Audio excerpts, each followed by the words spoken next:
श्रीमद् भागवत गीता अध्याय 2 श्लोक 7। कार्पण्यदोषोपहतः स्वभावः पृच्छामि त्वां धर्मसम्मूढचेताः यच्छ्रेयस्यानिश्चितं ब्रूहि तन्मे शिष्यस्तेऽहं शाधि मां त्वां प्रपन्नम्। मैं किन कर्तव्य विमूढ़ हो गया हूँ और गहन चिंता में डूबकर कायरता दिखा रहा हूँ। मैं आपका शिष्य हूँ और आपकी शरणागत हूँ। कृपया मुझे निश्चय ही ये उपदेश दें कि मेरा हित किसमें है। भगवत गीता का ये क्षण अत्यंत महत्वपूर्ण है, जब प्रथम बार अर्जुन, जो श्री कृष्ण के परम मित्र और चचेरे भाई थे, भगवान श्री कृष्ण को अपना गुरु बनने की प्रार्थना करते हैं। अर्जुन श्री कृष्ण के सम्मुख ये स्वीकार करते हैं कि उन पर कार्पण्य दोष हावी हो गया है या उनका आचरण कायरों जैसा हो गया है, और इसलिए वो श्री कृष्ण को अपना गुरु बनने और उन्हें धर्म के पथ पर चलने का उपदेश देने के लिए निवेदन करते हैं। सभी वैदिक ग्रंथ एक स्वर से घोषणा करते हैं कि आध्यात्मिक गुरु के द्वारा ही हमें अपने आत्म कल्याण के लिए दिव्य ज्ञान प्राप्त होता है। तद विज्ञानार्थम स गुरुमेवाभिगच्छेद समित पाणे है श्रोत्रियम ब्रह्मनिष्ठम। मुंडकोपनिषद 1.2.12। परम सत्य को जानने के लिए गुरु की खोज करनी होगी, जो वेदादि शास्त्रों का ज्ञाता हो और जो व्यवहारिक रूप से परब्रह्म में स्थित हो चुका हो।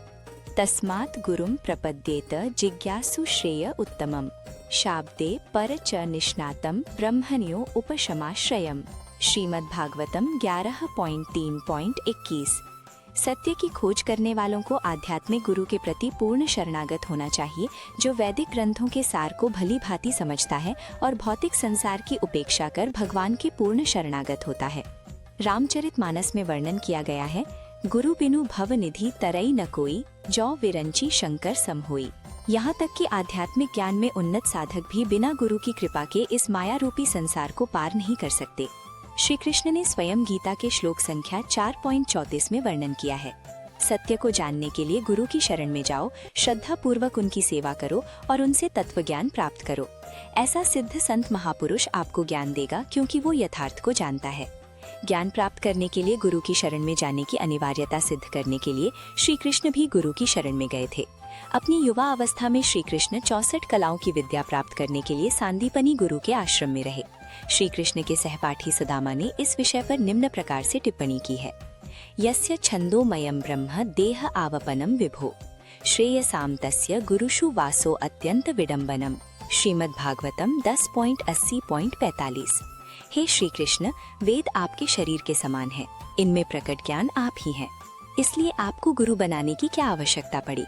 फिर भी यदि आप गुरु से शिक्षा प्राप्त करने का अभिनय कर रहे हो तो ये केवल आपकी दिव्य लीला है। वास्तव में भगवान श्री कृष्ण जगत के आदि गुरु हैं, क्योंकि वे भौतिक संसार में सबसे पहले जन्मे ब्रह्मा जी के भी गुरु हैं।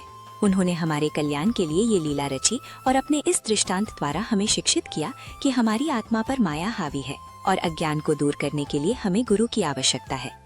इस श्लोक में अर्जुन एक शिष्य के रूप में श्री कृष्ण के समक्ष आत्मसमर्पण कर उन्हें अपना गुरु स्वीकार करते हुए उसे उचित मार्ग दिखाने के लिए ज्ञान प्रदान करने की प्रार्थना करता है।